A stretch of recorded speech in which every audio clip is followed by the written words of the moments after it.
That showed me parts of me that I needed to heal within myself. You can never condemn somebody that already been accepted by Jesus Christ. Hello, can I get a hello? Okay, then.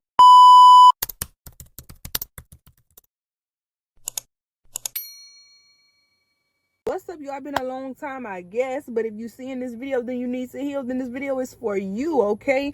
I miss y'all. I love y'all. I be active on all my other platforms. It's a Queen and Vision on Instagram and TikTok, and yeah, and then my new book I just dropped. That one is God's Blessing in the Storm. Y'all should go definitely read that if you've been going through a storm and you need some help. I am going to link it down below. Okay, so let's get into the real way of healing. Now, I'm not finna sugarcoat no lying stuff with y'all. I'm gonna give y'all the real raw and uncut way. I'm gonna let y'all in my business a little bit. I'm gonna show y'all how I did it and what really went on when I started my healing journey. So my healing journey started up in February. Now, if y'all don't know, then you gotta know, yes, I am pregnant, and I made sure that during this time, I wanted to drill the fact in when it comes to healing. Like, I did not want to just sit in my dysfunction. I didn't want to feel bad. I acknowledged my pain. I accepted where I was, and I knew that God was going to accept me where I was, point blank in the period. So the first thing, it started in February. I don't know what got into me. I think it was the new year. I felt something come over me because last year, being in an abusive, toxic relationship, and I was so down, I knew something had to change. Like, I just knew my life had to be a different way. And I know the plans that God has for me is not to harm me. And with me being a chosen vessel by God and someone that is chosen and called, let me tell you something. I know when I'm going through my trials and difficulties, and then the trials and difficulties are just there because I am putting myself in rooms that don't need to be there around certain people. So in February, y'all, this was the month of Valentine's, and I went on a 21-day fast, period. I went on a 21-day fast or whatever, and I told God to drive out any lust that I had and, show me the difference between lust and love. On that day, I seen so much things instilled with lust. It was crazy. But he told me, he says, you have a choice. You can either leave that man or your life is going to cost you. And what did I do? I left that man. Because what you mean? I'm not, baby, nobody is worthy of, your whole life being gone, your purpose not being fulfilled, none of that. So I want you to ask yourself that, number one. Get your journal out, get your pen out. You should have been did that, because these are some notes that I'm going to give you with the Holy Spirit, okay? And not only that, Father, have your and allow your Holy Spirit to speak. Allow those who have ears to hear and eyes to see. But yeah, I birthed off and left, because what? Nobody worthy of, dying over. You feel me? So yeah, burnt off and left. That was the choice that God gave me. He said, if you leave, I'm going to expand you, and I'm going to restore all of the parts of you that was broken and what the enemy stole. Because being in a relationship that was not serving me, that God had showed me multiple times wasn't for me, all hell was breaking loose. Like, all hell was breaking loose. Like, literally, I'm telling y'all, most people tell y'all, yes, heaven and hell is real. Yes, it is. But me personally, I'm telling y'all, it's no worse abuse than mental torment. Y'all, I was getting tormented in my mind so much. I thought I was losing it. I really thought I was going crazy. Like, I'm telling y'all, it felt like I was laced. Like, I don't know. Like, I was just going through it. And it's really sad because people really go through this every single day and don't know that they're going through it. Like, your judgment will be clouded. You'll be so blinded that you won't even accept the help. You won't even accept the word that God is giving you because you are so scared because of the oppression that you are facing. So yeah, God gave me that choice. So boom, I'm to my last appointment or whatever. And God like, don't look back. And he called me or whatever, and he like, we should paint, we should do all this. Like, he kept reeling me in, like he was pulling on my heart to go. And I'm like, nah. So I just blocked him and ghosted him, and yeah, that was it. Like, I feel like I don't owe you no explanation, especially if you've been showing me who you are, but I did what God said. And sometimes being obedient will cause other people to feel some type of way. But understand this, people emotions tied on to a situation that God is telling you to leave don't got nothing to do with you. You better pray from distance, you feel me? So don't worry about all that. You just do what God's telling you to do. So boom, check this out. So I'm to my last appointment. I'm just sitting in the car. I'm so scared. I'm like, God, I don't want to look back. Like, I don't want to look back. I don't want to go back, because I had went back so many times. But they tell you when you are in an abusive relationship, most women have to go back 7 times because their mind is trained up off of abuse. And that's how I was. I'm like, what in the world? It's like I have to sit in this hurt because this is where my worth is coming from. This is where my value coming from. Like, I deserve to be treated like this. I deserve to be cursed on, spit on, disrespected, and just like this. Like, not knowing that when a narcissist or a manipulator and anyone that is sent on an assignment to stop you from your purpose, I want you to take that, snatch it, and become an alchemist and use that to your next season that God is bringing you to. God would often do that. If you can't see the brokenness inside of you with different friendships or relationships, or the first time God is showing you, you will have people that are significant and that will play different roles up in your life to show you what you need to fix about yourself. To change places because the phone overheated. Lord, it's that hot outside. But anyways, yeah, so I just was scared of looking back, and I remember praying away the temptation and just praying that God give me the strength to leave and to remove these feelings that I was feeling, because I wanted to step out in the unknown with a baby or not. And I'm here to tell you, if you have made a baby out of wedlock, God still will accept you where you are, because nobody gonna make me feel bad about having my baby out of wedlock. Because if anything, that abusive relationship, and as far as my child, so yeah, that's just period. So yeah, that's one thing that I had to acknowledge and accept. And me being the type of person I am, I don't know what it is. I don't know if it's a gift that God gave me or what, but I cannot stay in something that is breaking me.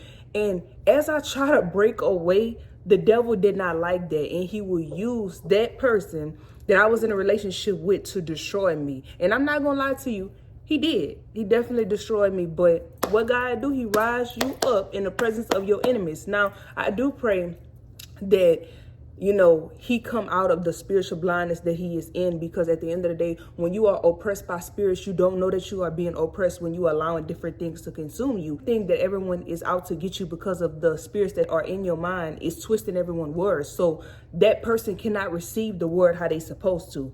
So yeah, that's the first thing. Now, after that, I left, birth off. And then the next thing I said, you know what, God, I'm going to take time to heal. I wanted to drill in the fact that I needed to be the highest version of myself. When my daughter get here, I don't want to live my trauma through her. I don't want to look at her with no type of jealousy or envy or have any type of dysfunction within my family. I told God, I said, God, I will give you my all. I will lay everything down that I've been through, but I need you to get me out of these dynamics of my family, the things that I went through. I need you to heal me. I need you to show me who you are, to show me the encounter that you are real and that you can still heal. And even though I'm walking in the unknown, being a single parent, not knowing what is going to happen, because I told myself I was not settled for what happened in my past. And that took some acknowledging. So you have to acknowledge your trauma. And I also had to acknowledge that, you know, that family was broken when I laid with him, so it's broken again. And I created a broken home with him off of my trauma. So you think I'm going to continue to keep on creating broken homes, or you think I'm going to continue allowing my trauma to be passed on? No, ma'am, we're not doing that over here. We're going to accept it, we're going to acknowledge it, and we're going to move on to the next. Healing is a journey. This is something that I had to realize, because I've always been like this. I love books. I love, you know, self-improvement. I love different things like that. And being at the age that I am, like, I find pride in just wanting to improve, like whatever way, shape, or form that is. And I wanted to become better. I told God, like, I want to change. I want to have a transformation. I need you to heal the parts that I don't talk about, the things that I'm suppressing. Y'all, when I tell y'all, that was like, this journey has been crazy, ups and downs and everything else, but it's worth it. I can tell y'all that, like, God has restored me. I went on my absence journey and I have healed. I didn't have no type of intercourse with nobody. I didn't want to deal with nobody because, number one, I have already dealt with somebody that I thought there was something that they were not. So with that being said, I didn't want to fall into that again, just off of loneliness, just off of my vulnerability, just because of me being pregnant and stuff like that. I didn't care about none of that. I wanted to lock in with God because things is getting real. And I have a daughter. So with that being said, you know, I want my daughter to look at me as a role model. And I want her to be a better version of herself than me to do better. And on not only that, like with my business, with multiple streams of income, different revenues that I have coming in and fluctuating, like I'm not playing when it comes to that. Like I want to make sure that my foundation is so grounded and instilled in God that no rock or nothing can throw off anything that I'm going to pass down to her. So I had to be real. I would tell y'all, be absent. This is not something to do with nobody and all that. Let me tell you something. I accepted the simple fact that finding a man that God has for me or whatever it was, I was being absent for myself. I wanted to abstain from any sexual pleasures and temporary pleasures so that way I can be in tune and hear God. I'm going to give y'all a little trick. One way you can hear God all the way is if you abstain from sex and you sanctify your body. Your body is a temple. This is why you see people with hijabs and stuff like that to be modest and stuff like that, so that way they're not, uncovering themselves, because you don't want to uncover yourself so much to the point where you are allowing that darkness to come in and, overly consume your body and stuff like that. So that's what I had to do. I just had to take a break, and abstain from sex and just really chill and understand what lust and love is. People don't realize that you may not have no baby out of wedlock, but you could be dealing with trauma that is tied in with your lust, and you think that it's love. You think that you supposed to make up with that person after y'all get into an argument. You think that that foundation is only built off of that. When you take out that aspect of lust and you don't have no type of love in it, what is your relationship really built on? This is how you can heal. If you dealing with a relationship or you dealing with any type of friends or anything in that nature, I want you to start taking the things in your foundation that is causing your life to crumble and start putting things in there that God is leading you. Abstaining from smoking, drinking, on fast food, fasting, whatever you have to do, start implying that in your everyday life and you will see a difference. You will hear God clearer.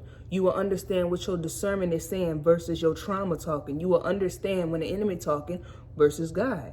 So that was the next thing that I had to do. I just, went on my journey for 21 days. And yeah, that was that. As I got out of that, I started to notice the brokenness that was in me that was reflecting my outer. The second thing you have to realize, your brokenness will reflect your outer. So if you don't sit with your brokenness, it's going to show with all type of things in your everyday life. And it's so crazy. I did not know that you not healing, it will show up in your finances. It will show up in your purpose that you have, regardless of if it's rapping, speaking, whatever it is. It will show up in your friendships. It will show up with your parenting skills. It will show up with your parents. It will show up with your brothers and sisters, whoever you are around that you claim as an important relationship in your life, it will show. So you have to heal that. The third thing I can say is healing is your responsibility, even if the pain that was on you is not your fault. It's your responsibility to say, hey, I'm not going to allow that pain to determine where I'm going to be. I'm not going to allow this pain to make me to be a bitter, ugly person that doesn't have a pure heart. One thing I can say is that I made sure in this healing journey, the fourth thing is, I don't know, 3, 4, whatever it is, count the numbers. But the fourth thing I can say is I made sure that God examined my heart every single day. I needed to get it from God.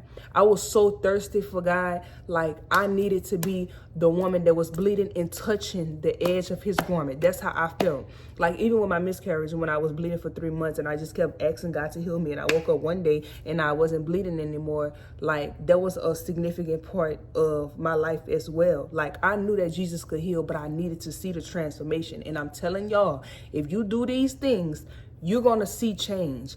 And the only thing with you is you doing it the wrong way. You thinking that you can heal you. Only Jesus can heal you. You think that a man can heal you. Only he can heal you. You think those temporary pleasures of the world, smoking, drinking, having sex with different people, being in your Jezebel era and different things like that, seducing people, being a succubus, and you don't even know it.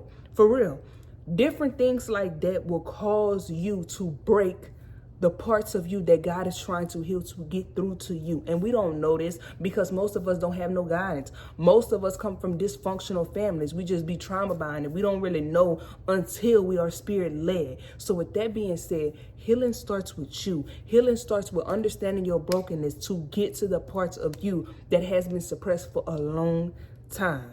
So And if you really want to go more in depth about it, like I made my whole book with God Blessing in the Storm about different things and all that. I have some upcoming stuff as well, but healing is a journey and you will never be fully healed, but God will heal you of different things in your life, and he will keep different thorns in your side so that way you can look back and see his grace and look back and see the things that he has done, the prayers that have been answered. So understand this, your life is not over. Stop thinking that just because you are broken, that's where you're always going to be, because a lot of people talk about you, you have a past, or, you know, God can't use you. Baby, God can use you. I noticed one thing in the Bible: if those people character wasn't right, they came from dysfunctional families. If they didn't come from dysfunctional families, they were the dysfunction. They had to go through a season of oppression and trials and difficulties so that way they can bring their families out of what they was going through. And this is one thing that I learned. It's so crazy now. Like, I have realized the calling that is on my life is so big that God has called me to break up the dysfunction in my family, the secrets that, you know, people hide, things that need to get exposed. I learned that I had to be the Moses to save my people, but I had to save myself first. I had to allow God to save me to save others. And when I started saving myself and allowing God to save me, God started delivering other people through me. So you just got to really be real with yourself. Like, honestly, be real. And a challenge that I ask you to do is write down all of the things that has broke you in your lifetime. And then after that, I want you to affirm different things in your brokenness on what God has told you. Get you a Bible. Stop thinking just because of people telling you to read the Bible is just, you know, this and that. No, the Bible really has people in there that is going through the same thing, just like me and you. You just have to study to show yourself approved. You just have to get in your word. You have to do what God is calling you to do. You feel me? You can't just look up. You can't just expect, you know, like blessings and opportunities in your situations to change if you're not willing to have faith. You got to work for that faith. You got to plant that seed, but also put that work in. So with that being said, I love y'all. I hope that little rant video was something that y'all needed, because like I felt the nudge in my spirit to speak on this or whatever. But yeah, it's time to really truly heal the right way and not your way. Your way of healing is what's getting in the way of what God can actually do through you.